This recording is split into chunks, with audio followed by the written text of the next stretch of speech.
तेरी मेराज सी के तो लोह कदम तक पहुँचा और मेरी मेराज है कि मैं तेरे कदम तक पहुँचा बला बलोला बिकमालिही कशफत दुजा बिजमालिही हसनत जमीउ खिसालिही सल्लु अलैहि व आलिहि আলহামদুলিল্লাহ। বাংলাদেশের ঐতিহ্যবাহী জেলা সাতক্ষীরা শ্যামনগর থানার অন্তর্গত চাঁদনী মুখা ফরিজান আলী মাদ্রাসা প্রাঙ্গণে দক্ষিণ বাংলার শ্রেষ্ঠ দানবীর মরহুম আলহাজি সোহরাবাদীর প্রতিষ্ঠিত চাঁদনী মুখা আব্দুল মান্নান ইসারি সাওয়াব 61তম ঐতিহাসিক মহাবিশ্বের মহাবিশ্ব আমাদের মালিক আমাদের মনিব মহান রব্বুল ইজ্জাত ওয়াল জালালের মুখের পবিত্র বাণী কোরআনে কারীম। পবিত্র অনুষ্ঠানের সম্মানিত সভাপতি আলহাজি মাসুদুল আলম দামাত বারকাতুহুল আলিয়া, মাহফিলের প্রধান অতিথি মাননীয় জাতীয় সংসদ সদস্য গাজী নজরুল ইসলাম সাতক্ষীরা 4, বিশেষ অতিথি ডক্টর মনিরুজ্জামান যুগ্ম আহ্বায়ক সাতক্ষীরা জেলা বিএনপি। এতক্ষণ যিনি আলোচনা রাখলেন কুষ্টিয়া থেকে আগত ইসলামিক চিন্তাবিদ মাওলানা ফারুক আজম জিহাদি দামাত বারকাতুহুল আলিয়া। কথা বললেন মাওলানা হোসাইন মাহফুজ চুয়াডাঙ্গা। আলোচনা রেখেছেন মাওলানা আহমদ আলী অধ্যক্ষ কলারোয়া কামিল মাদ্রাসা সাতক্ষীরা। মাওলানা শাহজাহান সিরাজি, মাওলানা আবু তালিব ও সভাপতির দায়িত্বে আছেন মুফতি মাওলানা আব্দুল হান্নান অধ্যক্ষ পাতাখালী ফাজিল মাদ্রাসা আছেন, সহ সভাপতি মাওলানা ইউনুস আলী দামাত বারকাতুহুল আলিয়া। আরো শ্রদ্ধাভাজন ব্যক্তিবর্গ অনেক মানুষের নাম দিয়েছেন। এখানে প্রশাসনের ভাইরা এসেছে আমাদের সাথে। তাদের আজকের এই কষ্টটাকে আল্লাহ যেন ইবাদত হিসাবে কবুল করে। মঞ্চে বসার সম্মানিত ব্যক্তিবর্গ, সামনে বসা মুসলমান ভাইরা, পর্দার আড়ালের সম্মানিত মা এবং বোনেরা, অন্যান্য ধর্মের ভাইরা যদি এলাকায় বাস করে কথা বলা যাবে না, দাঁড়িয়ে থাকেন বসে থাকেন কথা বলা যাবে না। এখানে এত মানুষ করে দ্বীপের ভেতরে এত মানুষ থাকে।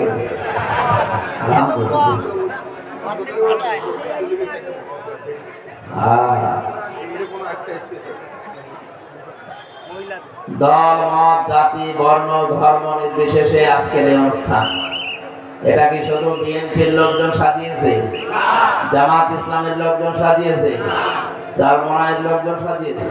না, সবাইকে নিয়ে যেহেতু আজকের আয়োজন, আমরা কোরআনে কারীম সবার জন্য সেখান থেকে কথা বলতে চাই ইনশাআল্লাহ। যদিও রাতটা একটু গভীর হয়ে গেছে, আর এত ব্যাকওয়ার্ড এলাকা তো বাংলাদেশে তো কমই আছে। হাযা বায়ানুল লিন্নাস হুদাল লিন্নাস, মানুষ পরবর্তী যারা আপনারা বিবেচিত তাদের জন্য আজকের এই কোরআনের আলোচনা। আল্লাহ আমাকে সহজ সরল ভাবে কিছু কথা উপস্থাপন করার তৌফিক যেন দান করেন। যে আল্লাহ আমাদেরকে কোরআন শোনার জন্য নিয়ে এসেছেন, অবশ্যই তিনি আমাদেরকে হেদায়েত দিতে চান। শর্ত আল্লাহ রাব্বুল আলামিন বলেন, আল্লাযীনা ইসতামিউনাল কাওলা ফায়াত্তাবিউনা আহসানা উলাইকাল্লাযীনা হাদাহুমুল্লাহ।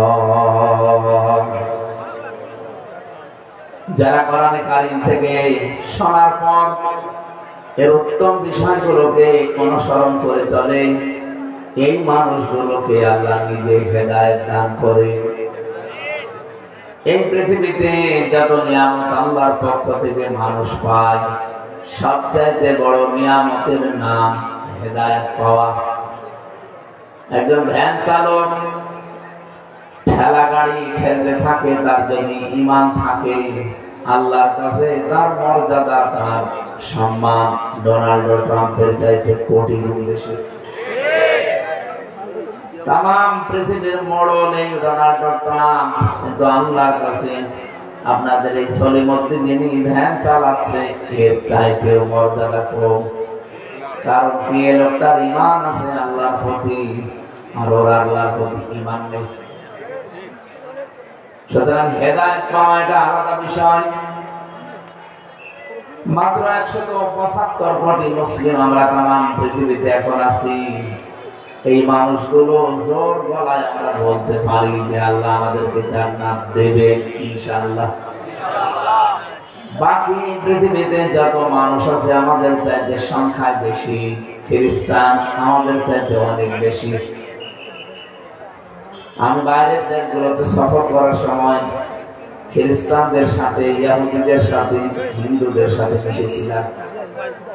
জিজ্ঞাসা করলাম নাম কি, নাম বলার পরে আমি দেখেছি যে না, এ নাম খ্রিস্টানদের। কনফার্ম হওয়ার জন্য জিজ্ঞাসা করলাম আপনার প্রফেটের নাম কি।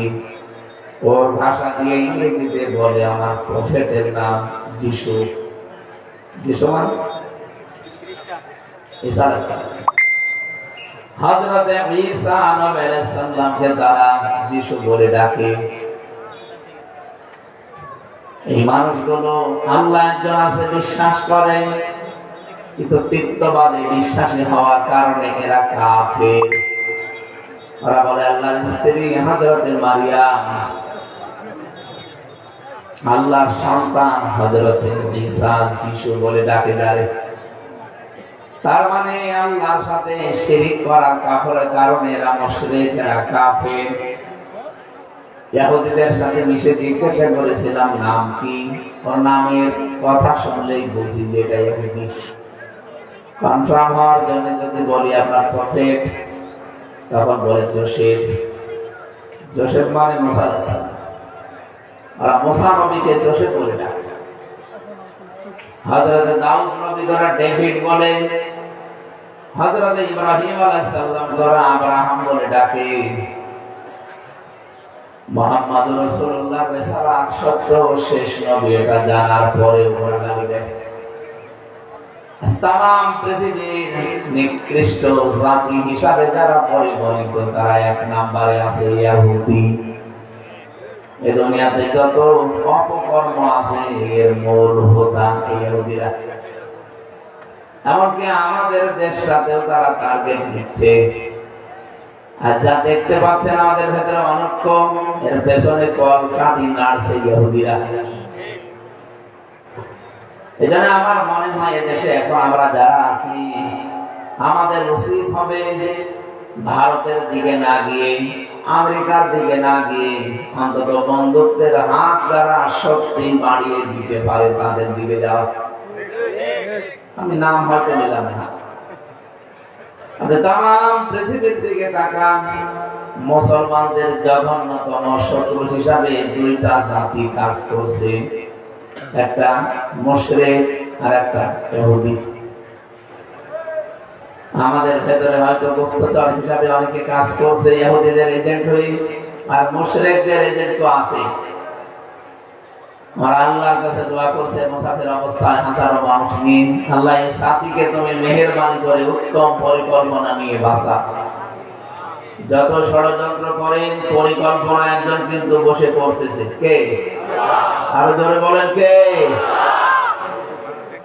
এই জন্য আমাদের কোনো চিন্তা নেই, কোনো ভয়, চিন্তা ভয় সব দূর করে ফেলেছি। যার যতটুকু ঈমানের ভরসা আছে আল্লাহর প্রতি, তার চিন্তা ভয় তত দূরে থাকে। ওয়ালা তাহিনু ওয়ালা তাহজানু ওয়া আনতুমুল আ'লাউনা ইন কুনতুম মুমিনিন। ইয়া কারণে গ্রামার দিয়ে শাসান আলেমরা বসে আছে। আনতুম আ'লাউনা, আ'লাউনার আগে আলিফ লাম দিয়ে এটাকেও মারিফা করে দিয়েছে। অথচ আপনি গ্রামার দিয়ে কেউ যদি আপনি বাক্য, সেন্টেন্স, শব্দগুলো সাজাতে থাকেন, মুবতাদা হবে মারিফা, খবর হবে নাকিরা, এখানে দুইটাকে আল্লাহ মারিফা দিয়েছে। খবর যদি মারিফা হয়ে যায় ইফিদুল হাসরা, হাসরের ফায়দা দেয়, বাংলার অর্থ দাঁড়ায় হবে, শেষে হর্ষাই দেওয়া লাগে। আল্লাহ পাক বলেন কোনো ভয় নেই, কোনো চিন্তা নেই, বিজয় তোমরা হবে না, হবে। তুমি মুমিন হতে পারো। তাহলে মুমিন হওয়ার দায়িত্ব কার? আল্লাহ মুমিন হবে না? মানে যারা একলা এটা শুনছে না ভালো করে। মুমিন হওয়ার দায়িত্ব কার? আমাদের। আর আল্লাহ তো মুমিন আছে, ওনার নামই তো মুমিন। ওনার নাম মুমিন না? ইয়া মুমিন বলে আমরা জিকির করে ডাক দেই। সুতরাং মুমিন তো উনি আছে, ওনাকে বিশ্বাস করার দ্বারা আমরা হয়েছি আব্দুল মুমিন। আমরা সরাসরি কেউ মুমিন না, আমাদেরকে বলা হবে আব্দুল মুমিন, মুমিনের দাস। এই শব্দটা এত গুরুত্বপূর্ণ আল্লাহর কাছে, এত দামি শব্দ। মুহাম্মদুর রাসূলুল্লাহকেও আল্লাহ আব্দুল, দাস, গোলাম বলে ডাক দিয়েছেন। وَإِن كُنتُمْ فِي رَيْبٍ مِّمَّا نَزَّلْنَا عَلَىٰ عَبْدِنَا إِلَى آخِرِ آيَةٍ। কোরআন শরীফের ভেতরে বিশ্বনবীর যত নাম আমি পেয়েছি, সবচাইতে আদরের নাম আল্লাহ নিজে, যেটা ডাক দিয়েছেন আব্দুল বা দাস, গোলাম। এই হিসাবে আমরা আল্লাহ কি গোলাম? বলেন বলেন, আমরা কি কোনো পীরের গোলাম? এখানে যার নামে আপনারা অনুষ্ঠান করছেন ইসালে সওয়াব দিয়ে, তিনিও আল্লাহর গোলাম। কোন মানুষ যদি ভুল করে থাকেন যে আমরা ওই পীরের গোলাম, আপনি ভুল করতে আছেন। পৃথিবীর কোন মানুষ আমরা কারো গোলাম না। রব্বুল আলামিন বলেন যাদের গোলামি তোমরা করো ওইটা আমি আল্লাহর গোলাম।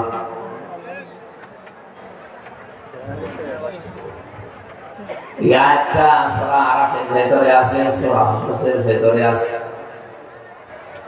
হিন্দু প্রফেসরকে আমি বলেছিলাম, স্যার আপনাকে মুসলমান হওয়া লাগবে না, আপনি শুধু কোরআনে কারিমটা বাংলায় পড়বেন, একবার পড়াটা শেষ করবেন, আপনাকে আমি জিজ্ঞাসা করবো কিছু পেয়েছেন কিনা। যেহেতু বিশেষ ক্যাডার জ্ঞানী মানুষ, কোরআন শরীফ বাংলায় পড়ছিল। সূরা হজ ৭৩ নম্বর আয়াত থেকে ১৭ নম্বর পারার ২০ নম্বর পৃষ্ঠার প্রথম নম্বর লাইনে আছে। মানে বলছে ৩ মাস পরে ওনারা, আমি বললাম স্যার কি অবস্থা? আমার বলছে মাওলানা আমি মুসলমান হয়ে গেছি। ওনারা বলেছিলাম যে আপনাকে আমি মুসলমান হতে তাকিদ দেয়নি বা বলিও নি, বলেছিলাম শুধু পড়বেন, মুসলমান হয়ে গেলেন কেন? আমারে বলছে আমি সূরা হজের এই আয়াতটা একবার, দুইবার না 50 বার করে পড়েছি। যতবার পড়ি দেখি আমার আল্লাহ ততবার আমার ভেতরে ও তাআলা পয়দা করে দেয়, আমার ভেতরে একটা সালসালা তৈরি হয়। আমি নিজেও আয়াতটা সেই ছোটবেলা থেকেই পড়ছি, আমার ভেতরে তৈরি হয়নি, কারণ আমি ওইভাবে পড়ি নাই। আমার এখানে একটা শিক্ষা ওই দিন থেকে হয়ে গেছে। সবাইকে উদ্দেশ্য করে বলছি, আজ যারা আল্লাহর বিধান বাদ দিয়ে অন্যের বিধানের পেছনে ছুটতেছে, চেষ্টা করেন, প্রচেষ্টা চালান, তারা একটু এই হিন্দু ভদ্রলোকের দিকে একটু তাকান। উনি আমার বলছিল মাওলানা এই আয়াতটা যখনই পড়ি তখনই আমার মনের ভেতরে একটা আলাদা চিন্তা আসে, আইয়ুহান নাসু দরিবা মাসালুম ফাসতামিউ লাহ। আল্লাহ পাক বলেন হে মানব মণ্ডলী, শুধু মুসলমানদেরকে ডাকেন না, হে মানব মণ্ডলী, দরিবা মাসালুম ফাসতামিউ লাহ। আমি একটা উদাহরণ পেশ করছি তোমাদের সামনে, খুব ভালো করে শুনবা। কে বলছে বলেন? এই উদাহরণটাতে কত বাস্তব আপনি একটু খেয়াল করলেন। আপনার যদি বিবেক থাকে আর যদি একটু কাছে লাগে, আপনারও ভেতরে পরিবর্তন আসবে। ইন্নাল্লাযীনা তাদউনা মিন দুনিল্লাহি লা ইয়াখলুকু যুবাবান ওয়ালা ইয়াজতামাউ লা। নিশ্চয় যারা আল্লাহ বাদে অন্য কাউকে ডাকে, আল্লাহ বাদে অন্য কাউকে শক্তিশালী মনে করে, ক্ষমতাবান মনে করেন, আল্লাহর আইন বাদ দিয়ে অন্যের কোন নিয়ম নীতি আইন যাদের ভালো লাগে, আফা হুকমাল জাহিলিয়াতি ইয়াবগুন আমান আহসানু মিনাল্লাহি হুকমান লিকাউমিন ইউকিনুন। তোমরা কি আল্লাহর বিধান বাদ দিয়ে জাহিলি যুগের নিয়ম নীতি তোমাদের কাছে ভালো লাগে? আল্লাহ প্রশ্ন করছেন বারবার কোরআনে কারিমে, আমি আল্লাহ বাদে অন্যের নিয়ম নীতি যাদের ভালো লাগে, সে আইন কানুন হোক, বিধানাবলী হোক, নিয়ম নীতি হোক, যা কিছু অন্যেরটা ভালো লাগে আল্লাহটা বাদ দিয়ে, লা ইয়াখলুকু যুবাবা, কখনো তারা একটা মাছি বানাতে পারছে না, পারবেও না। যদি তারা সব একত্রিত হয়ে চেষ্টা করে,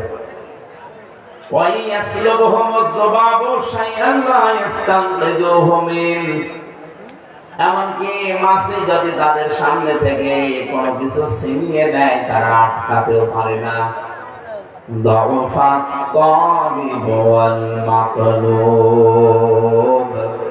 কতই না দুর্বল যারা ডাকে এবং যাদেরকে ডাকা হয়।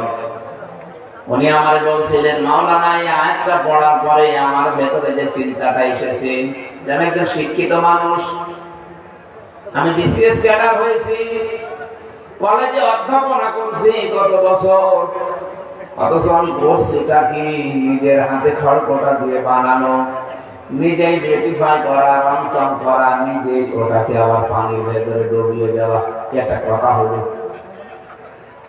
আমার দুইটা হাত আছে, আমি ধরতে পারি, দুইটা পা আছে, আমি চলতে পারি, অথচ তার 8টা 10টা হাত, সে ধরতেও পারে না, কোনো কিছু তার সামনে থেকে নিলে আটকাতেও পারে না। দুইটা পা তার আছে, কিন্তু সে চলতে পারে না। এই শব্দটা যে কত গুরুত্বপূর্ণ। আর যারা যাদেরকে ডাকছেন তারা যেমন দুর্বল, যারা ডাকে তারাও দুর্বল। আল্লাহর আইনের তুলনায় পৃথিবীতে কোন আইন শক্তিশালী, মজবুত, উত্তম হতে পারে? বলেন বলেন।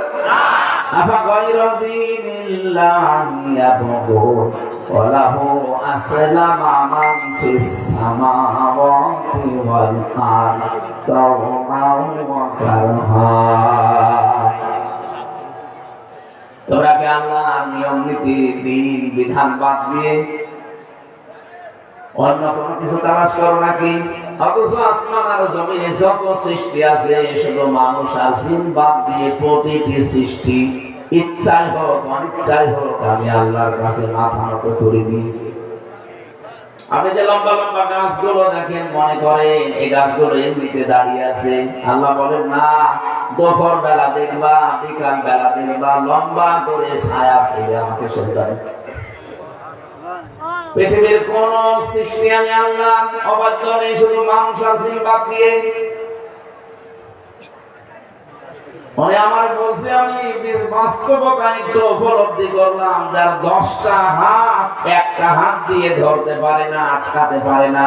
আমার নিজে হাত দিয়ে মাত্র 2টা আমি ধরতে পারি, আটকাতে পারি, আমি ওর সামনে কেন মাথা নত করবো? আমি মুসলমান তো হয়েছি, আমার স্ত্রীকেও চেষ্টা লাগিয়েছি, সেও হবে, ছেলে মেয়েগুলো এখনো পথে আসে নাই, আসবে আশা করছি। যেদিন উনি এই কথা আমার বলে, ঠিক ওই দিনে আমার সিরাজগঞ্জে অনুষ্ঠান ছিল, ওই দশমী চলছিল। এই সময় ওনাদের যে ঘর, ঠাকুর ঘরের পেছন দিয়ে মাহফিলে যাওয়ার রাস্তা, বৃষ্টি হচ্ছিল। আমার কমিটি বলছে, হুজুর এই লাইন গেছে, ওই সময় যাওয়ার পরে দেখি 8-10টা হাত এভাবে করে আছে, পা দুইটা ঠিক আছে, কিন্তু একটাও দাঁড়িয়ে থাকতে পারে না, সব জায়গার মতো বাঁশ দেওয়া। হ্যাঁ, সত্যি কথা, আমি যে নিজে দেখেছি। একটাও দাঁড়িয়ে নেই, সব বাঁশ দিয়ে খাড়া করা, এতগুলো হাত একটাও ধরতে পারছে না। আমি ওই দিন মাহফিল এলাকায় যেহেতু হিন্দু ভাইরা বেশি, ওনাদের কাছে প্রশ্ন করেছিলাম, বিবেকটা যদি হালকা কারো কাজে লাগে, দুনিয়া ইসলাম ছাড়া কিছু মানতে পারে না। ওই দিন 4 জন মুসলমান হয়ে গেছে। মানুষ যদি সত্যি একটু বিবেকটা কাজে লাগায়, পৃথিবীর কোন তৈরি করা আইন কানুন তার পেছনে সে জীবনেও থাকবে না। সে চিন্তা করবে এই পৃথিবীতে সর্বোত্তম আইন, নিয়ম, নীতি এগুলো আল্লাহ ছাড়া কারো হতে পারে না। যদি হতো আমার কাছে বড় বড় সৃষ্টি আল্লাহকে বাদ দিয়ে অন্যের দিকে দৌড়াবে। আপনার চাইতে গাছ কি কম বড় নাকি?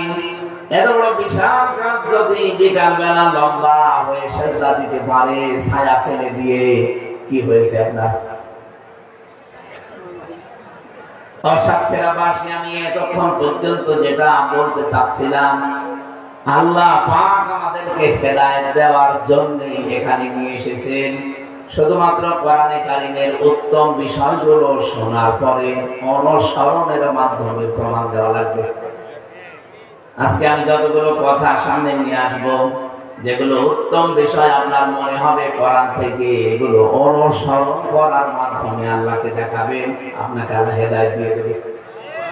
এই নিয়তে যারা বসে আছেন খুশি হয়ে বলেন আলহামদুলিল্লাহ। দরুদ আর সালাম পড়ছি আমাদের নবী, মানবতার মহান শিক্ষক মুহাম্মদুর রাসূলুল্লাহ সাল্লাল্লাহু আলাইহি ওয়াসাল্লাম। পৃথিবী প্রমাণ অলরেডি করে দিয়েছে যে কোন আদর্শ এই পৃথিবীতে টিকে থাকে না, থাকবেও না। একমাত্র আদর্শ টিকে থাকবে মুহাম্মদুর রাসূলুল্লাহ। সুতরাং আহ্বান জানাচ্ছি, অনেকে হয়তো বুঝে না বুঝে বিরোধিতা করেন, ফিরে আসে, তার জীবনটা একটু দেখেন, আর রাহিকুল মাকতুম একটু পড়বেন। মন থেকে যদি আপনি একটু চিন্তা ভাবনা করে পড়তে থাকেন, আপনার পরিবর্তন হতে আপনি বাধ্য। যে ফুলের খুশবু মাতোয়ারা তামাম পৃথিবী, একটা বই আছে মুহাম্মদুর রাসূলুল্লাহকে দেওয়া, তাকে নিয়ে লিখেছেন। এমন সুন্দর ভাষা দিয়ে লেখা, আমি প্রথম যখন পড়ি বিশ্ববিদ্যালয়ে থাকাকালীন মনে করেছিলাম মনে হয় কোন কবির জীবনী লেখা। পরবর্তীতে পড়াটা শেষ করে দেখি এটা মুহাম্মদুর রাসূলুল্লাহ এমন সুন্দর ভাবে তার জীবনী ফুটিয়েছে। আমি তো এমনি এই আদর্শে অনুপ্রাণিত। আমার হিন্দু যারা বন্ধু ছিল বিশ্ববিদ্যালয়ে, তাদেরকে পড়তে দিয়েছি, অনেকে আমার সাথে অলরেডি এখন মুসলমান হয়ে গেছে। এজন্য আদর্শ হিসাবে মুহাম্মদুর রাসূলুল্লাহ পারফেক্ট এবং আল্লাহর পাঠানো এবং মনোনীত। এজন্য তাকে আল্লাহ ডাক দিয়েছেন ইয়াসিন। যতগুলো নাম কোরআনে আছে তার ভিতরে একটা নাম ইয়া মানে হে, সিন মানে সাজ্জেদ। সিন শব্দের ব্যাখ্যা করতে গিয়ে তাফসীরে তাবারি না তাফসীরে কাবীর আল্লামা ফখরুদ্দীন রাজি রাহমাতুল্লাহ আলাইহি ইবনে মাসউদ রাদিয়াল্লাহু তাআলা আনহু থেকে 5টা অর্থ দিয়েছেন। আমি এই পয়েন্টটা বলার পরে তাফসীরে প্রবেশ করব, কারণ গুরুত্বপূর্ণ একটা বিষয়। আল্লাহ কেন তাকে তাহা, মুজাম্মিল, মুদাসসির, আহমদ, মুহাম্মদ, আব্দুল, ইয়াসিন বলে ডাক দিয়েছেন? পৃথিবীর কোন মানুষকে আল্লাহ ইয়াসিন বলেন নাই। বিশ্ব নবীকে আল্লাহ ইয়াসিন বলে ডাক দেওয়ার কারণ আমি পেয়েছি 5টা। আল্লাহ বলেন ইয়াসিন, হে নেতা। সিন মানে সাজ্জেদ, সাজ্জেদ মানে নেতা। মুফাসসির ব্যাখ্যা করতে গিয়ে লিখেছেন সাজ্জেদুল আলামিন। সিন মানে সাজ্জেদুল বাশার, সিন মানে সাজ্জেদুল কাউনাইন, সিন মানে সাজ্জেদুল আম্বিয়া, সিন মানে সাজ্জেদুল মুরসালিন। এক একটা শব্দের ভেতরে লক্ষ লক্ষ কথা লিখেছে তাফসীরে। যত রাত গভীর হয়ে গেছে, আমি শুধু ক্লাস দিয়ে চলে গেলাম। আপনি যদি মনে করেন আমি তো বাংলাদেশে বাস করি না, আমি বাস করি আমেরিকায়, তো ওইটা কার? এই জন্য মুফাসসির দিয়েছেন মানে সাইয়্যিদুল আলামিন, আলম না, যত জগৎ আল্লাহ বানিয়েছেন যেখানে আপনি বাস করেন সেখানেই যদি নাজাত পেতে চান মুহাম্মদুর রাসূলুল্লাহকে নেতা মানা লাগবে। আন্দাজে ঠিক বলেন না বুঝে শুনে বলেন? কেউ যদি মনে করে আমি পৃথিবীর এই 206টা রাষ্ট্রে থাকতে চাই না, আমি মঙ্গল গ্রহে যাব, ওইটা কার? বলেন বলেন। এটা নাযালুল আমরু বাইনাহুম না, এখানে আল্লাহর বিধান নাযিল হয়। ওখানে যেই সৃষ্টি আছে, ওখানে যেই সৃষ্টির জন্য যেটা পারফেক্ট, ওই বিধান ওখানে আল্লাহ নাযিল করছেন। এই সাত তবক আসমান জমিনের যেখানে যেই সৃষ্টি আছে, সেখানে যেটা দরকার ওই বিধান ওখানে আল্লাহ নাযিল করছেন। আমাদের জন্য যে বিধান দরকার পারফেক্ট হিসাবে আল্লাহ দিয়েছে। অসাধ্যবাসী এই জন্য মঙ্গল গ্রহে গেলেও আপনাকে নবীকে আদর্শ মানা লাগবে, অন্য কাউকে আপনি আদর্শ হিসাবে গ্রহণ করতে পারবেন না। কেউ যদি বলে আমি তো এখন জমি কেনা আরম্ভ করে দিয়েছি, চন্দ্রের দেশে চাঁদে বাস করব, ওখানে গেলেও আপনাকে বিশ্ব নবী আদর্শ মানা লাগবে। কেউ যদি মনে করে আমরা বাংলাদেশের একেবারে শেষ সীমানা, আমাদের সাথে কারো যোগাযোগ নেই, আমরা দ্বীপের ভেতরে আছি এই গাবুলা ইউনিয়নে, এখানেও মানা লাগবে, কারণ এটা তো আর বাইরে না। আমার মনে হয় প্রশ্নের জবাব আপনারা পেয়ে গেছেন। এই পৃথিবী না, যেখানেই বাস করে মানুষ সেখানেই আদর্শ হিসাবে, নেতা হিসাবে মেনে নেওয়া লাগবে, গ্রহণ করা লাগবে মুহাম্মদুর রাসূলুল্লাহকে। অন্য কাউকে মানলে, বুখারী শরীফে লেখার আগে ইমাম বুখারী রাহমাতুল্লাহ আলাইহি একটা কিতাব লিখেছেন আল আদাবুল মুফরাদ, এর 6 নাম্বার হাদিসে 3টা পয়েন্ট আছে। 1, 2, 3 নাম্বার পয়েন্ট হচ্ছে দুনিয়াতে যারা বিশ্ব নবীকে আদর্শ মনে করে না, মানে না, এ মানুষটা মারা যাওয়ার পরে তার কোনো হিসাব হবে না, বিনা হিসাবে বিনা বিচারে জাহান্নামে।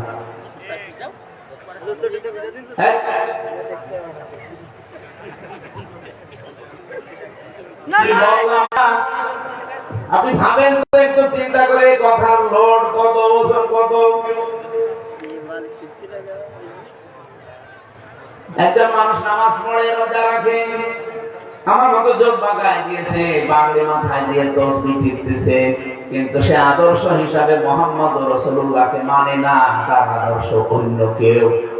কোরআন শরীফ আমি মাথায় নিয়ে বলতে পারি, বুখারী শরীফের আগে আদাবুল মুফরাদের হাদিস, আল্লাহর কসম আপনি জান্নাতে যেতে পারবেন না।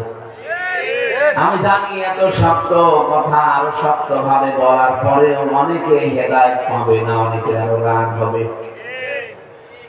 এই কোরআন শরীফ নবীজি আবু বকরের সামনে পড়েছিলেন, আবু সেহেরের সামনে পড়েছিলেন। আবু বকর কোরআন শোনার পরে তার ঈমান যা ছিল আরো বেড়ে গেছে, আর আবু সেহের কোরআন শোনার পরে ওর ঈমান নেই, বাড়বে কি? ওর শয়তানি বেড়েছে। এখানে যদি আবু বকরের মতো মন নিয়ে আপনি বসেন, আল্লাহর কসম সূরা আনকাবুতের এই 45 নাম্বার আয়াত আপনার ঈমান আজকে বাড়িয়ে দেবে। যদি আবু সেহেলের মতো মন নিয়ে বসে, আমির হাসানা আমার বাবা এসে ওয়াজ করলে আপনার ঈমান বাড়বে না, শয়তানি বাড়বে। কারণ আপনার ঈমান নেই তো বাড়বে কি? তাহলে সাইয়্যিদুল আলামিন কে বুঝেছেন? আমি জানি সবাই বোঝেননি, আলেমরা বুঝেছেন। 2 নম্বরে বলা হয় সিন মানে সাইয়্যিদুল বাশার, বাশার মানে মানুষ। কেউ যদি বলেছে আমি মানুষ, তার জন্য একমাত্র আদর্শ নেতা হওয়া লাগবে মুহাম্মদুর রাসূলুল্লাহ, অন্য কেউ হলে সে আর মানুষ না। আমি কথা বোঝাতে পেরেছি? এই জন্য ইহুদিরা, খ্রিস্টানরা, বৌদ্ধরা, এটা আল্লাহর ভাষায় মানুষ না, এরা হচ্ছে উলাইকা কাল আনআম, চতুষ্পদ জানোয়ার। তাদের বিবেক থাকার পরেও তারা এই কথাটা বোঝে না। তারা শোনার পরও না শোনার ভান করে থাকে, তারা দেখার পরও না দেখার ভান করে থাকে। আপনি কি মনে করেন তাদের কিতাবে নবীজির পরিচয় নেই? তাওরাতে, জাবুরে, ইনজিলে আমাদের নবীর নাম মুসা নবী, ঈসা নবী, দাউদ নবীর চাইতে অনেক বেশি প্রচার করা আছে। তারা জানার পরে, শোনার পরে হিংসার বশবর্তী হয়ে অহংকার করে ওরা মানে না। আর এই রোগটা, এই খ্রিস্টান ইহুদিদের রোগটা অনেক মুসলমানের ভেতরে ঢুকেছে। এরা জানার পরে, বোঝার পরেও মুহাম্মদ রাসূলুল্লাহকে আদর্শ মানে না। আল্লাহ এত বড় দামি শব্দ তার চরিত্রে ব্যবহার করেছেন, পৃথিবীর কোন মানুষের চরিত্রে এই শব্দ আল্লাহ দেননি। কোরআনের ব্যাপারে আল্লাহ দিয়েছেন, ওয়ালাকাদ আতাইনাকা সাবআম মিনাল মাসানি ওয়াল কুরআনাল আযীম। এই যে আযীম কোরআনের ক্ষেত্রে ব্যবহার করা। আরেক জায়গায় আল্লাহ দিয়েছেন, ওয়া ইন্নাকা লাআলা খুলুকিন আযীম। নবীজির চরিত্রের বর্ণনা দিতে গিয়ে আল্লাহ আযীম দিয়েছেন। কোরআন আযীম, নবীর চরিত্র আযীম। আপনি তামাম পৃথিবীর কোন নবীর চরিত্র খুঁজে দেখেন তো সেখানে আযীম আছে কিনা। ইসহাক নবীকে আল্লাহ একবার ডাক দিয়ে বলেছিলেন, গোলামিন আলীম, আমার জ্ঞানী বান্দা। ইসমাঈল নবীকে আল্লাহ একবার ডাক দিয়ে বলেছিলেন, গোলামিন হালিম, আমার সহনশীল বান্দা। আর মুহাম্মদুর রাসূলুল্লাহকে আল্লাহ ডাক দিয়ে বলেন, খুলুকিন আযীম। বলেন আল্লাহু আকবার। সব কথাগুলো আপনার জন্য না, কিছু আলেমদের জন্য বলছি। সম্মানিত উলামায়ে কিরাম, বাশার মানে মানুষ, এই শব্দের ব্যাখ্যা করতে গিয়ে আপনারা অবশ্যই পরবর্তীতে মানুষকে জানাবেন, মানুষ থাকতে হলে মুহাম্মদুর রাসূলুল্লাহর বাইরে যাওয়ার কোনো তরিকা নেই। কথা বোঝা গেছে? 3 নাম্বার বলা হয় সাইয়্যিদুল কাউনাইন। কাউনাইন মানে উভয় জগৎ। শুধু এই জগতে না, আরেকটা জগৎ আমাদের সামনে আসছে। ওই জগতে আপনার মা, বাবা, ভাই, বোন কেউ কাজে লাগবে না, একজন শুধু কাজে লাগবে।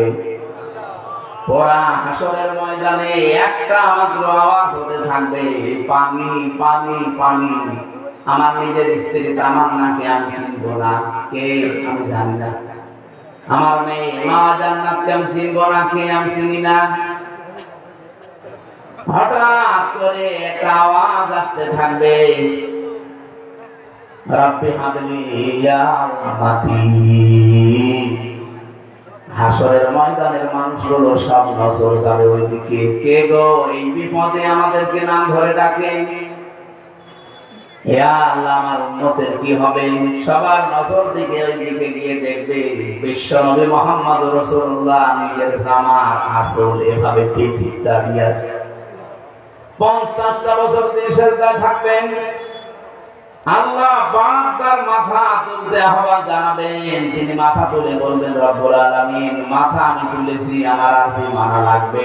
একটা উম্মত যেন দোজখে না যায়, আমার সাথে ভেস্তে দেওয়া লাগবে। এই জন্য শুধুমাত্র এই জগতে কাছে লাগছে তা না, ওই জগতেও কাছে লাগবে। এখানে ওনাকে সিন মানে সাইয়্যিদুল কাউনাইন, উভয় জগতের আদর্শ বলা হয়। 4 নাম্বার সাইয়্যিদুল আম্বিয়া, শুধুমাত্র নবী না, নবীর বহু বচন আম্বিয়া। যত নবী ছিল তাদেরও আদর্শ মুহাম্মদুর রাসূলুল্লাহ ছিল, কারণ প্রত্যেকটা নবী বিদায় নেওয়ার আগে এই নবীর পরিচয়টা দুনিয়ার মানুষকে জানিয়ে গেছে। ইয়াতি মিন বাদি ইসমুহু আহমদ, আমার পরে আরেকজন মানুষ আসতেছে, তার নাম আহমদ। আমরা জানি কি মুহাম্মদ, আমরা কি জানি? এখানে তিনি নবীদের নবী ছিলেন, আদর্শ ছিলেন। 5 নম্বরে সিন মানে সাইয়্যিদুল মুরসালিন, শুধু নবীদের না, রাসূলদের তিনি আদর্শ ছিলেন, নেতা ছিলেন। আল্লাহর ঘোষণা দেওয়া এই নেতা বাদ দিয়ে এই বাংলাদেশে যারা অন্যের নেতৃত্ব মেনে চলতে চান, বাংলা কথা বলছে, আপনি ভুল পথে আছেন। আপনি আমার বাবা হলে যে সঠিক পথে থাকবে, এটা কোথায় পেয়েছেন আপনি?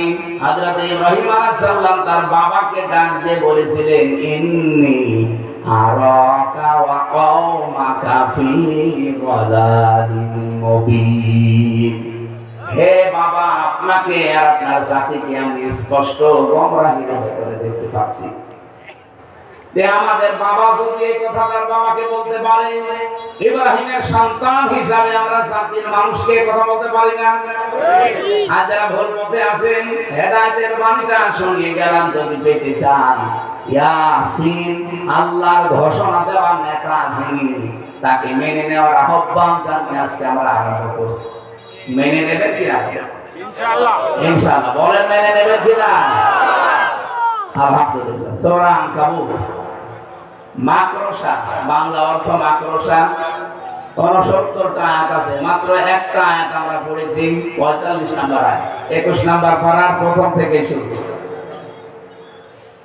রব্বুল আলামিন কোরআনে কারিমে আমাদেরকে জানাচ্ছেন, উতলু মা উহিয়া ইলাইকা মিনাল কিতাবি ওয়া আকিমিস সালাহ। তেলাওয়াত করো যা তোমার প্রতি ওহী করা হয়েছে কিতাব থেকে, আর নামাজকে দাঁড় করাও।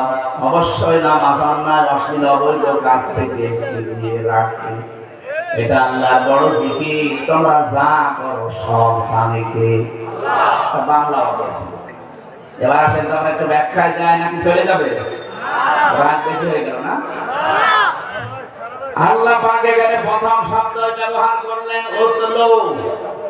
কোরআন শরীফের ভেতরে আমি কোরআন পড়ার ব্যাপারে তিনটা শব্দ পেয়েছি, করা, রাতালা আর তালাওয়াত।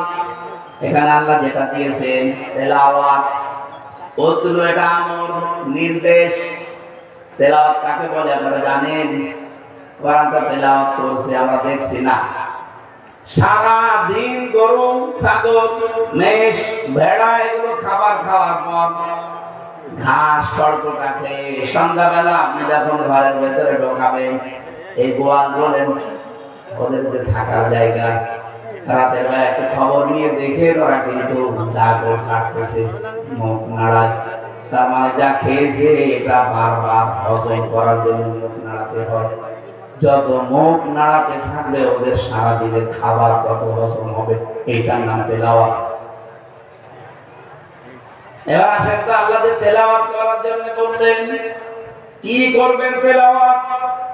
এই পৃথিবীতে যত বই আছে, যত কিতাব আছে, তেলাওয়াত করার জন্য একটা বই শুধু আছে, তার নাম কোরআনে কারীম। এটা যদি সত্যি কেউ তেলাওয়াত করতে চায়, এর হক আদায় করে সত্য ভাবে, আল্লাযীনা আতাইনাহুমুল কিতাবা ইয়াতলুনাহু হাক্কা তিলাওয়াতি। সূরা বাকারার 121 নম্বর আয়াতে আছে, আল্লাহ পাক বলেন, আমি যাদেরকে কিতাব দিয়েছি কোরআন শরীফ, আমরা তো কিতাব পেয়েছি, ইয়াতলুনাহু হাক্কা তিলাওয়াতি, তারা এর হক আদায় করে তেলাওয়াত করে। সাতক্ষীরাবাসী বলেন তো আপনি তেলাওয়াত হক আদায় করে করেন কিনা? ইন্নাল্লাযী লাইসা ফী জাওফিহি শাইউন মিনাল কোরআনি কাল বাইতিল খরিব। যে অন্তরের ভেতরে কোরআন নেই, সেটা যদি এমপি, মন্ত্রী, প্রধানমন্ত্রী হয়, ওটা মানুষের অন্তর না, পূজার গৃহ, শয়তানের ঘর। আহ্বান জানাবো মুসলমান, যদি দাবি করে থাকেন কোন বয়সে আছেন আমার ওটা দেখার দরকার নেই, মরণের আগে হলেও আপনাকে কোরআনের তেলাওয়াত শেখা লাগবে। কথা বলবেন? এখন এই তেলাওয়াত শিখতে হলে যে 4টা পদ্ধতি মানা লাগবে যদি হক কেউ আদায় করতে চান। নবীজি বলেন, 1 নম্বরে কোরআন পড়তে হলে যেমন তেমন ভাবে না, এটাকে শুদ্ধ করে পড়া লাগবে, না তোমার অর্থ পাল্টিয়ে গুনাহ হয়ে যাবে। অনেক মানুষ দেখবেন পড়ে ইদা জা নাসরুল্লাহি ওয়াল ফাত, এখানে সিন আছে, কেউ যদি সোয়াদ আছে সিন দিয়ে উচ্চারণ করে, অর্থ আকাশ আর পাতাল পাল্টিয়ে যাবে। নুন সোয়াদ র নাসর মানে সাহায্য, আর নুন সিন র নাসর মানে ঈগল পাখি। আল্লাহ আপনাকে জানাতে চায়, যখন আসবে আমার সাহায্য তখন বিজয় দেখতে পাবেন, আর আপনি বলছেন যখন আসবে ঈগল পাখি তখন আপনি দেখতে পাবেন কি? এই জন্য তেলাওয়াত শিখতে হবে। এলাকায় মাদ্রাসা আছে কিনা জানেন? আছে না? এটা তো মাদ্রাসা। তেলাওয়াত শেখা লাগবে, কোন বয়সে আছে ওটা বাদ, শেখাই লাগবে। আজ মানুষগুলো নষ্ট হওয়ার মূল কারণগুলো আমরা যতগুলো আবিষ্কার করি, আমি আমার নিজের চোখে দেখা বিশ্ববিদ্যালয় চলাকালীন শিক্ষককে পিটিয়েছে ছাত্র, এমনকি গালিগালাজ করছে।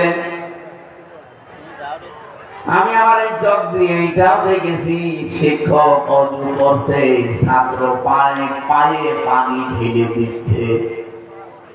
ছাত্র তো ওইটা এইটা ওইটা মাস্টার্সে পড়ে, ও জানলা হয়ে গেছে অলরেডি।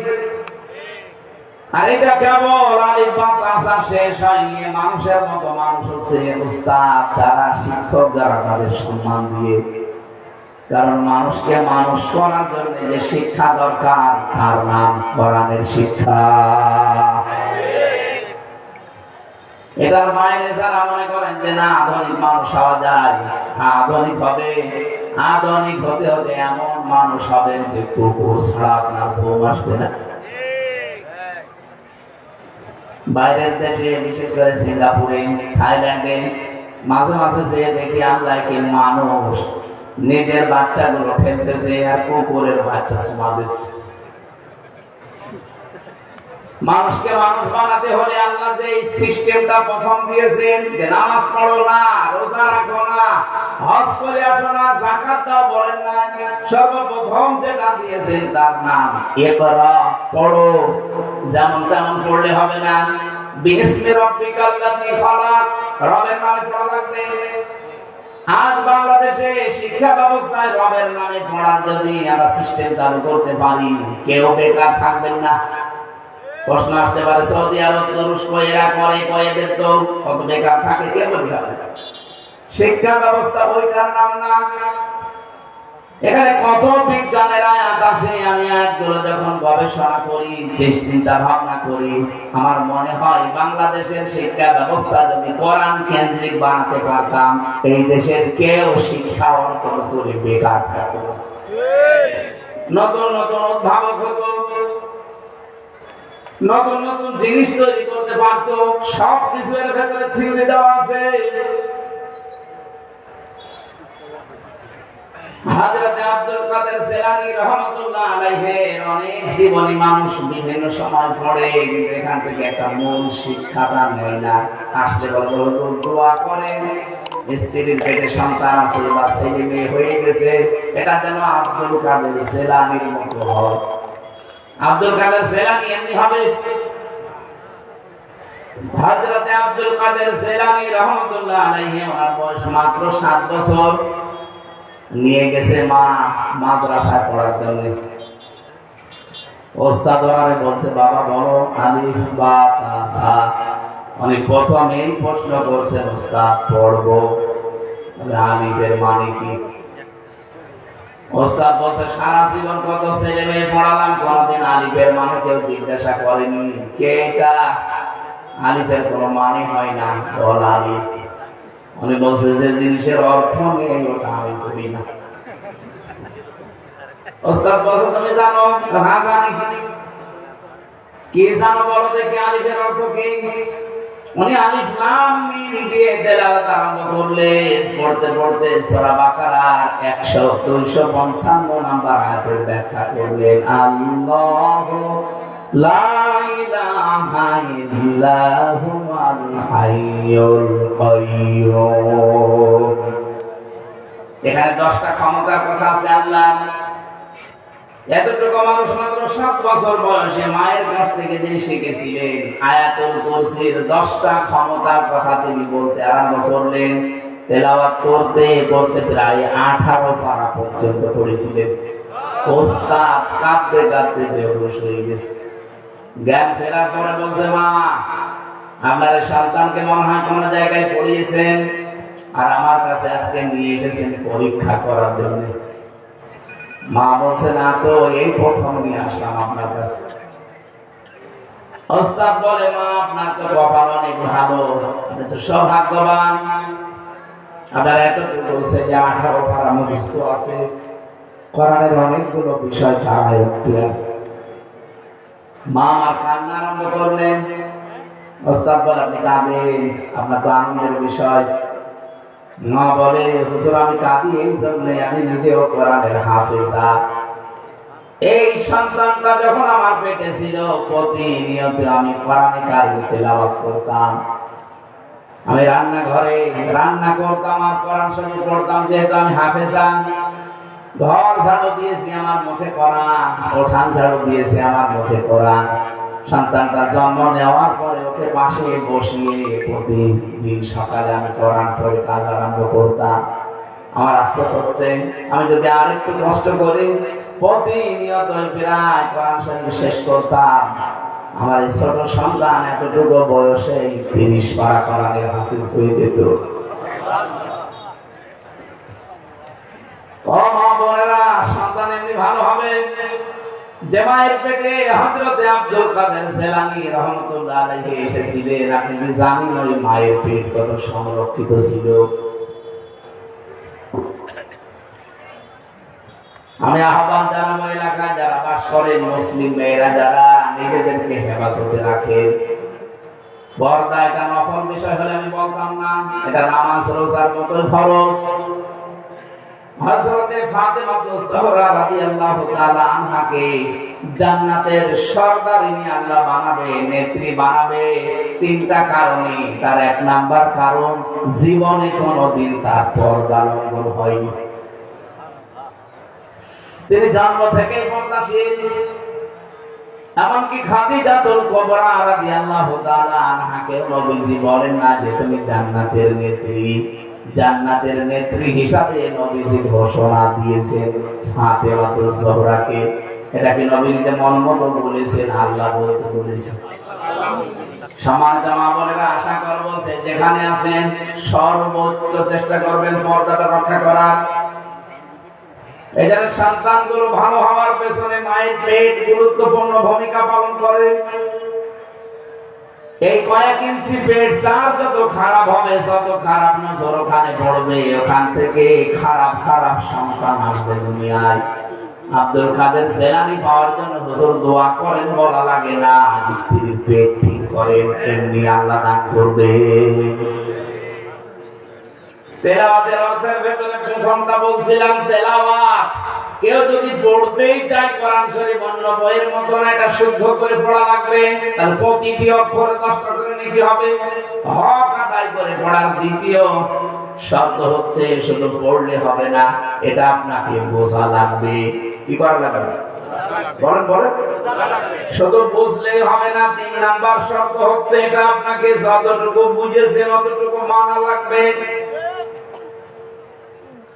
4 নাম্বার শব্দ, শুধু নিচে মানলে হবে না, এটা যতটুকু মানে ততটুকু যেন মানুষ মানতে পারে সেই ব্যবস্থা করা লাগবে। আমি আমির হামজা যতদিন কোরআন শুদ্ধ করে পড়েছি, এই বাংলাদেশে আমার কোনো শত্রু ছিল না। যতদিন আমি নিজে বুঝেছি কোরআন শরীফ, কোনো শত্রু এই দেশে আমার ছিল না। যতদিন আমি আমার ব্যক্তিগত জীবনে আর পারিবারিক জীবনে মেনেছি, আমার কোন শত্রু বাংলাদেশে ছিল না। কিন্তু যখন 4 নাম্বার শর্ত, যে আমি যতটুকু মানি এই দেশের মানুষকে আমি মানাতে চাই, তখনই আমার শত্রুর অভাব নেই। আল্লাহ প্রথম শব্দ দিলেন, হে তেলাওয়াত করো নবী, যেটা আপনার প্রতি ওহী করা হচ্ছে এইটা তেলাওয়াত করো। তাহলে তেলাওয়াতের হক আদায় করতে পড়তে শর্ত কয়টা বললাম? আরো ধরে, উলাইকা ইউমিনুনা বি, এই মানুষগুলো কোরআনে বিশ্বাসী। আজকের মাসুদুল ভাই সহ, প্রিন্সিপাল সহ যত মানুষ এখানে বসে আছেন, আপনি নিজের মুখে হাত দিয়ে বলেন, আপনি বলেন যে আমি কোরআনে বিশ্বাসী, কিন্তু এই 4টা শর্ত মেনে আপনি কি পড়ছে বলেন? আপনি কি সহ্য করে পড়তে পারেন? আপনি কি বোঝেন তা পড়েন? যতটুকু বোঝেন অতটুকুকে প্র্যাকটিক্যাল লাইফে মানতে পারছেন? বলেন বলেন। এই বাংলাদেশের বাস্তবতা তো এই, আমরা অনেক কিছু জানার পর আজকে এমন সিস্টেমের ভেতরে ঘোরপাক খাচ্ছি, জানার পরে দেখার পরেও মানতে পারছি না। আমি শপথ নেওয়ার পরে প্রথমে কুষ্টিয়াতে ঘোষণা দিয়েছিলাম যে 100 দিনের ভেতরে যতগুলো অফিস আদালত সরকারি আছে বেসরকারি আছে এগুলো আমি জনবান্ধব করে দেব 100 দিনে। এই জন্য প্রথম এসে হাত দিলাম হাসপাতালে, দেখে মাথা থেকে পা পর্যন্ত ভরা দুর্নীতি ভরা। 250 বেডের হাসপাতাল, প্রতি বছরে বছরে সরকার 250টা বালিশ কিনতে টাকা দেয়, লক্ষ লক্ষ টাকা বাজেট হয় শুধু বালিশ কিনতে। শুনলাম বালিশ গুলো কেনা দূরের কথা, আল্লাহর ওলিরা বালিশ খেয়ে থাকে। 2টা পুকুর আছে আমাদের হাসপাতালে সদরে কুষ্টিয়ায়। এই 17-18 বছর বেশি সবজি ব্যবহার করে অনেকে খেয়েছে। এই 18 মাসও ওইভাবে অনেকে বিভিন্ন কায়দায় খাচ্ছে। আমি আজকেও আসার সময় সকাল 9টায় গিয়েছিলাম হাসপাতালে। ডিবিসিনি আছেন চট্টগ্রামের, বললাম এই 2টা পুকুর তাদের দায়িত্বে আছে, সরকার এখান থেকে টাকা পায় কিনা এটা থেকে দেখানো লাগবে। আমি সাতক্ষীরা থেকে ঘুরে আসি, কালকে আসবো। হিসাব মিলাতে পারছে না, গাড়ি করে এদিক ওদিক দিয়ে না, ওইভাবে হবে। যেহেতু আমি ঘোষণা অলরেডি দিয়েছি ফেব্রুয়ারির 12 তারিখে, যদি নির্বাচিত হতে পারি আমি নিজে 1 টাকা মেরে খাবো না, কাউকে খেতে দেবো না। এই জায়গাটা যাই হোক একটু আসতেছে কন্ট্রোলে, কিন্তু সমস্যা না তোকে। বাংলাদেশের 2টা জেলায় সবচেয়ে বেশি এই মাল পানি ঢোকে, তার ভেতরে কুষ্টিয়া একটা, আর সিলেটের বিশ্বনাথ। কিন্তু বর্ডার এলাকা তো দাদারা সব আল্লাহর নাম দিয়ে পাঠিয়ে দেয়। আমাদের দেশ থেকে পাচার হয়ে যায় তামা, সোনা, দস্তা, আর ওখান থেকে আসতেছে বাবা, ডাল। কুষ্টিয়াতে যেহেতু মাজার আছে লালনের, এই জন্য ওইটা আমার মনে হয় ওই এলাকার জন্য সাইজ বানিয়ে। সারা বাংলাদেশ সব পৃথিবীর কম জায়গা আমি করিনি। পৃথিবীর কোন জায়গায় মুসলিম অমুসলিম দেশ মিলে কোন জায়গায় আমি পাইনি যে পুলিশ পাহারা দিয়ে গাঁজা খাওয়ায়, শুধু কুষ্টিয়া পুলিশ আছে। পুলিশ পাহারা নয় বলে খান আছি, একেবারে নিশ্চিন্তার একটা জায়গা। চিন্তা করলাম এটার কারণে একটা পরিবার ধ্বংস হয়ে যাচ্ছে, দেখে তো একটু হাত দেন। 27 জনের তালিকা করলাম। এই ফেব্রুয়ারির 12 তারিখের পর থেকে মার্চ মাসের 12 তারিখে সংসদ বসেছিল। এই 28 দিনের ভেতরে 27 জনকে খুঁজে খুঁজে পড়া কুষ্টিয়া আমার আসনে আমি বের করলাম।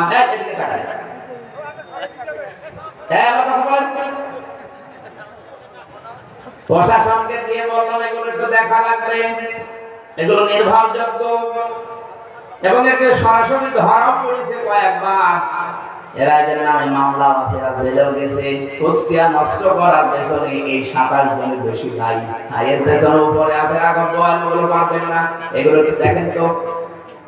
কয়েকদিন পরে শুনলাম যে আল্লাহর ওলিরা না, ওনারা জড়িত কেন এটা আগে শোনেন। আমি যেখানে যেখানে গোপনে হাত দিয়েছিলাম তারা এসে আমাকেও গোপনে বলছে, মাওলানা আমি না আল্লাহ রসুলকে মেনে চলেন, দুনিয়ার কোনো খেয়াল আপনার নেই। অথচ এই কুষ্টিয়া সদর থানায় যদি কেউ আসে একজন ওসি, তার কমপক্ষে 30 লাখ টাকা উপরওয়ালাকে দিয়ে আসা লাগে। কুষ্টিয়া জেলায় যদি এসপি হিসাবে কেউ আসতে চায় 20 কোটি টাকা দিয়ে তারে আসা লাগে এখানে। এই কুষ্টিয়া যদি কেউ ডিসি হয়ে আসতে চায় 50 কোটি টাকা তার এখানে দিয়ে আসা লাগে। আমিও আপনার কোরআন হাদিসের কথা শুনি, বিশ্বাসও করি। আমার বাবার এই 30 লাখ টাকা দিয়ে আমি এই জেলার চেয়ারটা পেলাম। শুধু যদি মনে করি যে বেতন দিয়ে এই টাকা তুলবো তো কিয়ামত হয়ে যাবে। এই টাকা আমার তোলা লাগবে না, এখন আমি কি বলবো? আমার ওয়াজ হয়ে যায় মাঠে মারা। দুর্নীতি সব জায়গায়। কোরআন শরীফের ভেতরে 3 জায়গার আয়াত পড়ার পরে আমার টনক নড়েছিল। এর আগে এতদিনও পড়েছিলাম, কিন্তু যখন বুঝে বুঝে হক আদায় করে তেলাওয়াত করা আরম্ভ করলাম, দেখি তো قال رب اغفر لي وهب لي ملكا لا ينبغي لأحد من بعدي إنك أنت الوهاب। এটা সূরা সুআদের 35 নম্বর আয়াতে আছে। হযরত সুলাইমান নবী বলেছিলেন, রব্বুল আলামিন আমাকে maaf করে দেন আর আমাকে এমন একটা রাজ ক্ষমতা দান করেন যে আমার পরে আপনি আর এরকম ক্ষমতা কাউকে দেবেন না। আল্লাহ তার দোয়া কবুল করে না। এই কথা বলেন, আল্লাহ এমন রাজ ক্ষমতা হযরত সুলাইমান নবীকে দিয়েছিলেন, রাজত্ব কিয়ামত পর্যন্ত এরকম রাজত্ব আর কাউকে দেবেন না। ওনার কথা বাতাস পর্যন্ত শুনতো, পিপিলিকার ভাষা বুঝতেন। বলেন তো সুলাইমান নবী এই যে রাজ ক্ষমতা পেয়েছিলেন, এটা দুনিয়া ভোগ করার জন্য, বেশি বেশি টাকা কামাই করার জন্য, বেশি বেশি বিয়ে করার জন্য? কেন? একটা বারের জন্য কোরআনের আয়াত তো শত শতবার পড়েন, চিন্তা আসে না? আমি যতটুকু বুঝেছি তাফসীরে আয়াত পড়ে, সুলাইমান নবী চিন্তা করেছিলেন আমি যা দাওয়াত দেই মানুষকে, এই দাওয়াত তো সব কত বছর ধরে মানুষকে দেই, মানুষ শুনলেও শোনে না, শুনলেও না, শোনে না। এমন একটা জায়গায় ইসলামকে নিয়ে যাওয়া লাগবে যেখান থেকে বললেই মানুষ শুনতে বাধ্য। ও ভাই, হযরত ইউসুফ নবী দোয়া করেছিলেন, ক্বালা জাআলনি আলা খাসাইনিল আরদি ইন্নী হাফিজুন আলীম। সূরা ইউসুফ 13 নম্বর পারা 1 নম্বর পৃষ্ঠা 3 নম্বর লাইনের, এটা 65 নম্বর আয়াতে আছে।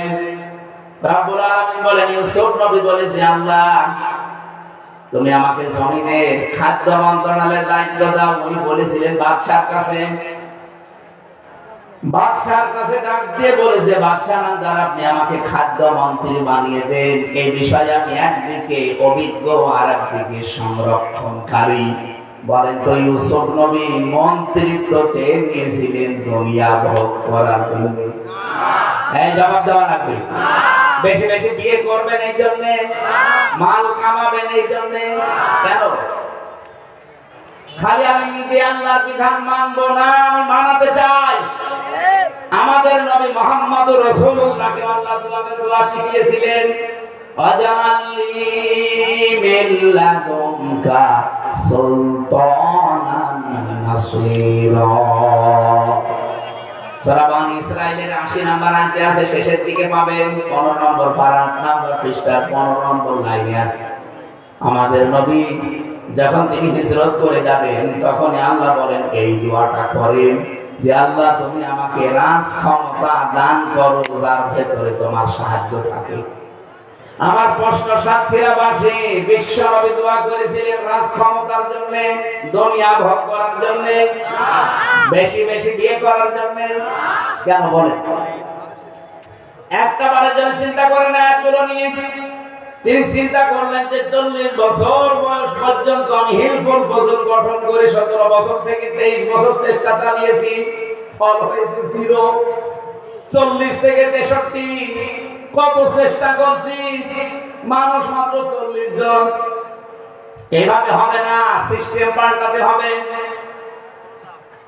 তিনি যে সিস্টেম পাল্টিয়ে মদিনার রাজ ক্ষমতা হাতে নিয়ে এবার মক্কা বিজয় করে আদেশ দিয়েছিলেন, তার আদেশ কেউ মানে নাই। কথা বলে দেখেন, যেই নবী নামাজের দাওয়াত এতদিন দিলেন, একটা মানুষও তার দাওয়াত শোনে না।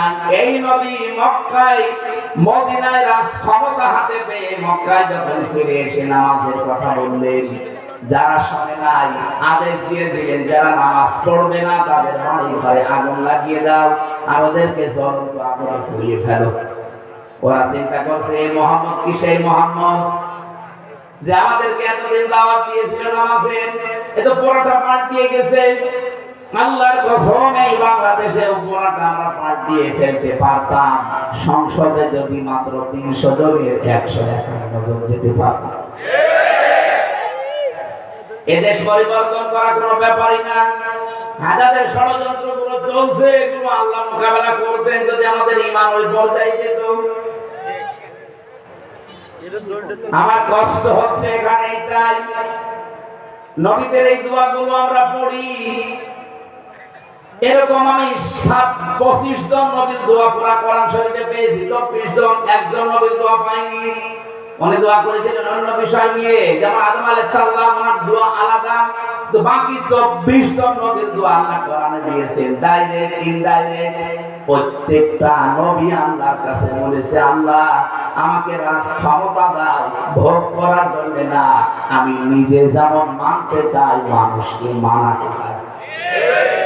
আমি ছেড়ে যাওয়ার আগে 19 সালে আমার গ্রামে একটা জেনার ঘটনা ঘটেছিল।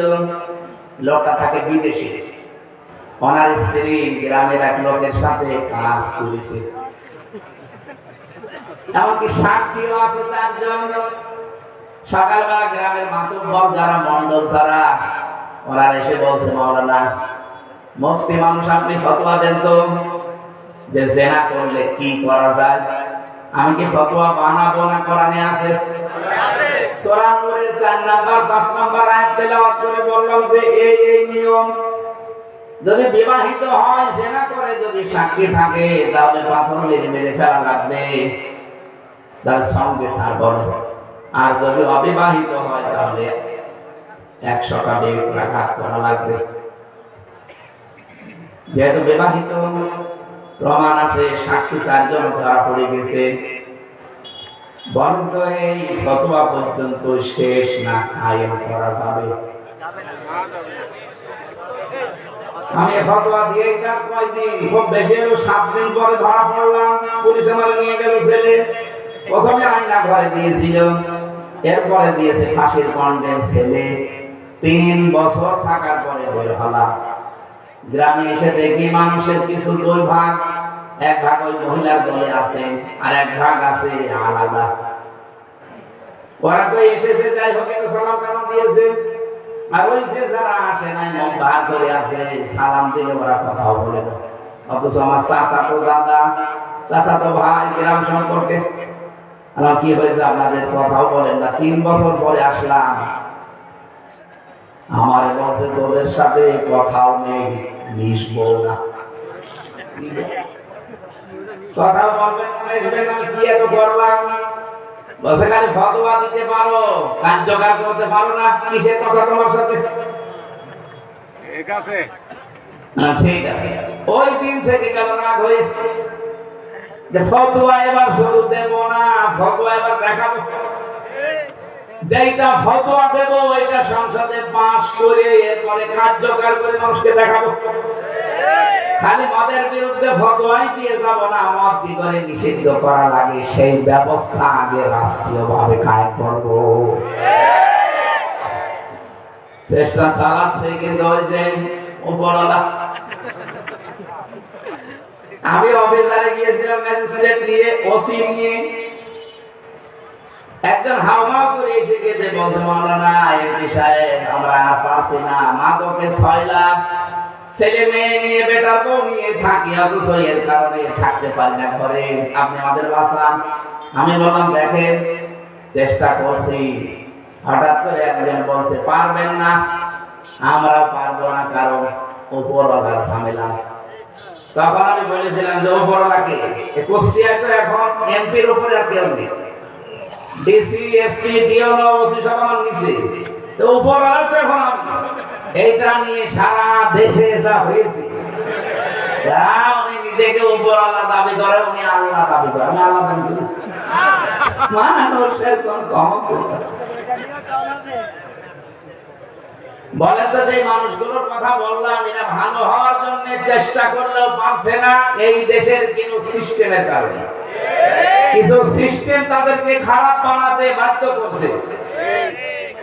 আপনি কেন এই চেয়ারে বসতে তার কাছে 30 লাখ টাকা নিলেন? সুতরাং এই ওসি কে, এই কিয়নো কে, এই এসপি কে, এই ডিসি কে না ধরা লাগবে, এর উপরে যারা আছে ওই রাঘব ওয়ানগুলো, আর ওইটাই বাদ হবে ভাবনা।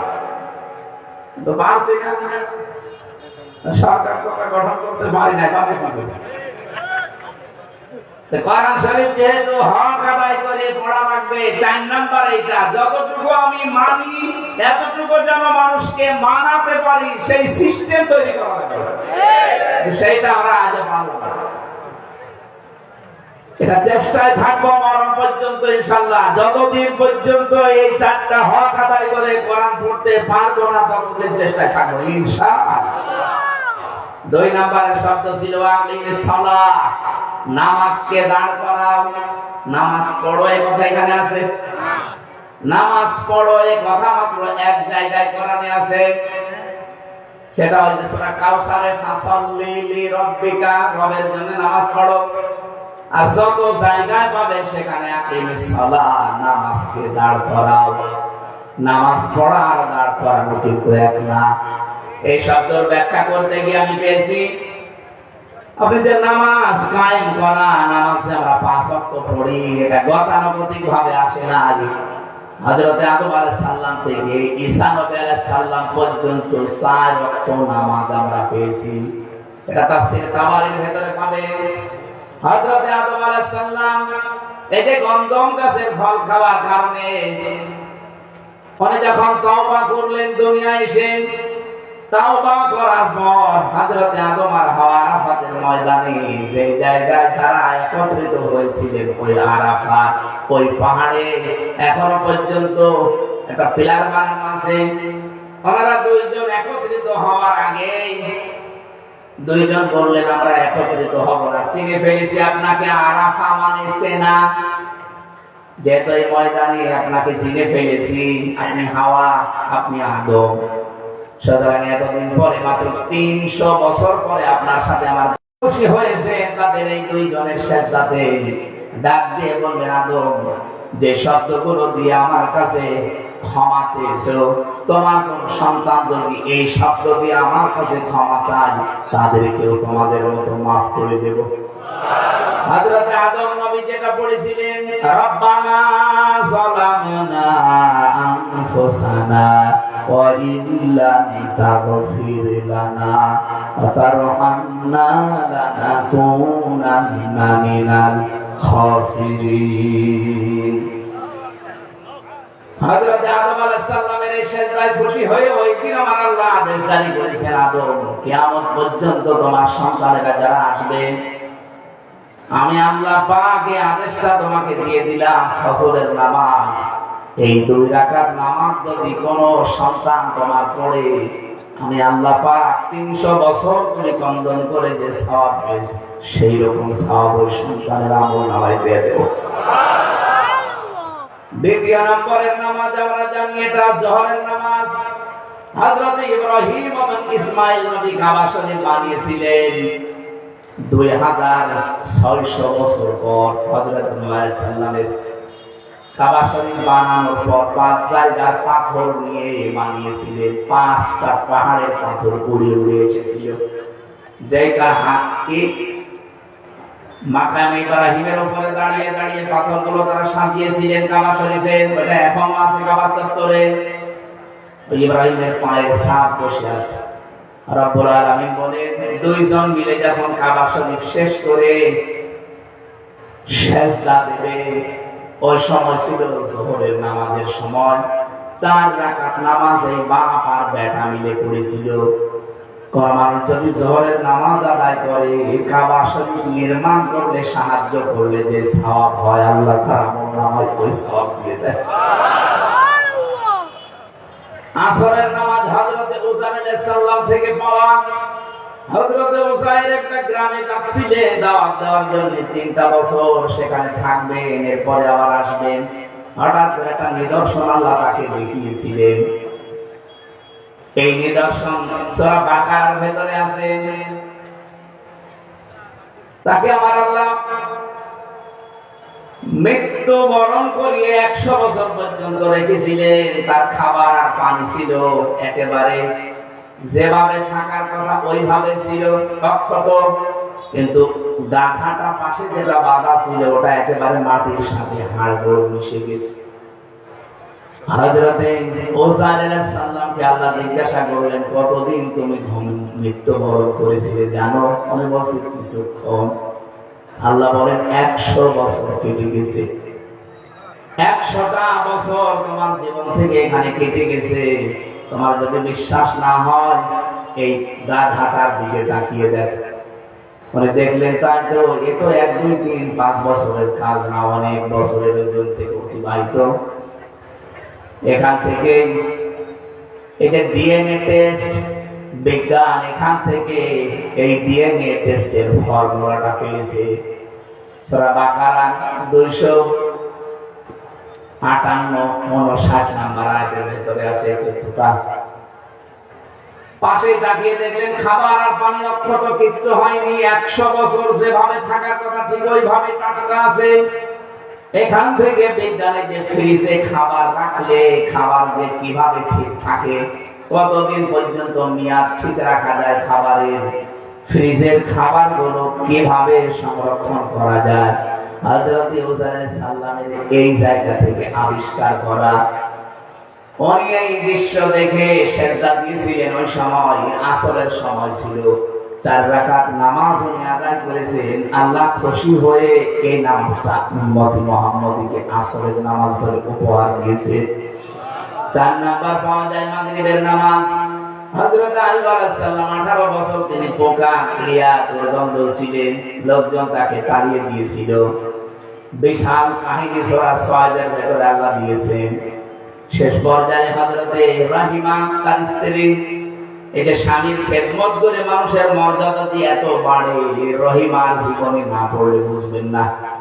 আমাদের মা বোনেরা তো রহিমার জীবনী না, ওরা জীবনী খোঁজে নায়ক নায়িকাদের। হযরতে রহিমা স্বামীকে আজকে বিদায় নিয়ে চলে আসবেন এরকম নিয়ত নিয়ে আসছিলেন। এসে দেখেন আল্লাহ পাক যেহেতু তার মনের খবর জানেন, এমন পরিষ্কার পবিত্র পানি দিয়ে একেবারে রাজপুত্রের মতো তাকে বানিয়ে রেখেছে। উনি এসে চিনতে পারে নাই। পরবর্তীতে পরিচয় দিয়ে বললেন, আমি আইয়ুব। রব্বুল আলামিন বলেন, হযরত আইয়ুব আলাইহিস সালামকে আমি সব ফিরিয়ে দিয়েছি। ওয়া আহলাহু ওয়া মিসলাহুম মাআহুম, তার যত কিছু ছিল সব আমি আল্লাহ রাজত্ব সহ সংসার সহ ফিরিয়ে দিলাম। উনি সেজদায় পড়ে গেলেন খুশি হয়ে। 3 রাকাত নামাজ ওই দিন পড়েছিলেন। ওই 3 রাকাত নামাজ আমি উম্মতে মুহাম্মদীকে মাগরিবের নামাজ বলে উপহার দিয়েছি। এশার নামাজটা কোন নবীর জীবনী থেকে আমরা পাইনি। আদম থেকে ঈসা নবী পর্যন্ত এশার নামাজ কোন নবীর জীবনে ছিল না। এটা হযরতে ঈসা, হযরতে আয়েশা রাদিয়াল্লাহু তাআলা আনহার কারণে মুহাম্মদুর রাসূলুল্লাহকে আল্লাহ স্পেশাল ভাবে ব্যবহার দিয়েছেন। কোন মানুষ যদি এশার নামাজ আদায় করে ঘুমিয়ে যায়, ফজরের নামাজ যদি জামাতে হাজির হয়ে পড়ে, নবীজি বলেছিল সারা রাত নামাজ পড়ার সওয়াব।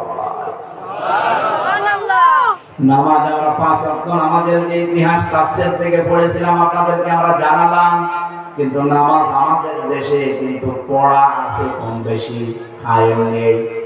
এটা কায়েম করতে হলে সংসদের স্পিকার যখন বলবে হাত তোলেন, নামাজ কায়েম কারা চান বাংলাদেশে।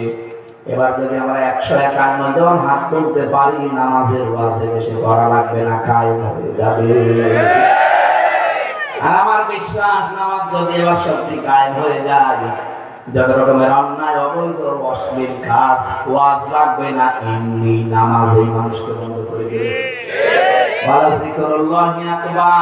এটা আল্লাহর সবচেয়ে বড় জিকির। এই জন্য নামাজ যারা কন্টিনিউয়াস করেন না, সর্বদা পড়েন না, তাদেরকে বলবো এটা কন্টিনিউয়াস করতে। আহাব্বুল আমালি ইলাল্লাহি আদওয়ামুহা ওয়া ইনশাআল্লাহ।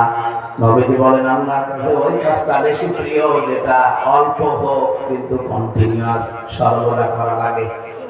নামাজ বাদ দেবেন না। কারো 3 ওয়াক্ত পড়ে 2 ওয়াক্ত পড়ে না, 2 ওয়াক্ত পড়ে 3 ওয়াক্ত পড়ে না। যেহেতু এদেশে নামাজ রাষ্ট্রীয় ভাবে কায়েম নেই, নিজেকে বাঁচাতে হলে, মুসলমান দাবি করতে হলে এটা কন্টিনিউয়াস রাখবেন। আল্লাহু ইয়ালামু মা তাসনাউন। আমরা যা করছি আমাদের সব খবর একজনের কাছে আছে। আল্লাহ রাব্বুল আলামিন এই আয়াতের মূল শিক্ষা শিক্ষাগুলো হক আদায় করে কোরআন পড়া, নামাজকে এই সমাজে দাঁড় করানোর সর্বাত্মক চেষ্টা করা।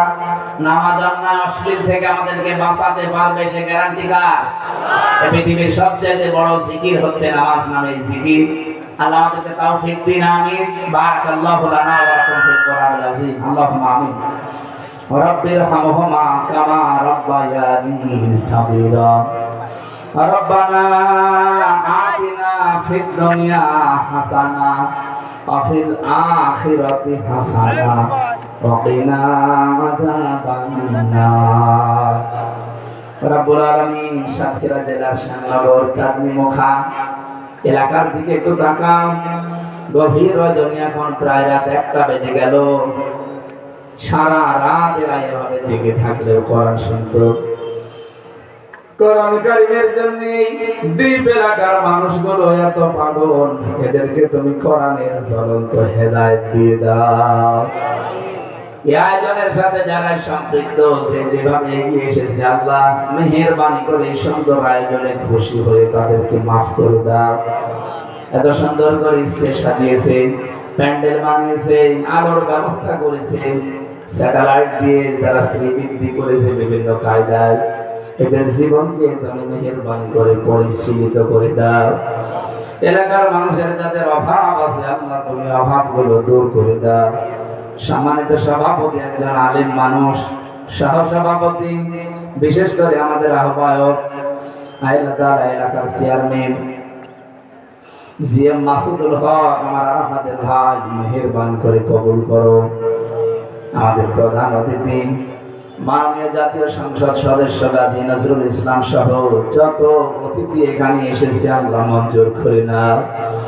আমি সহ যারা অসুস্থ আছি, আল্লাহ আমাদেরকে শেফায়ে কামেলা আজেলা দান করো। সম্মানিত মা বোনেরা যারা পর্দার আড়ালে বসে আছে, খাদিজার মতো, আয়েশার মতো, তাদের রহিমার মতো বানিয়ে দাও।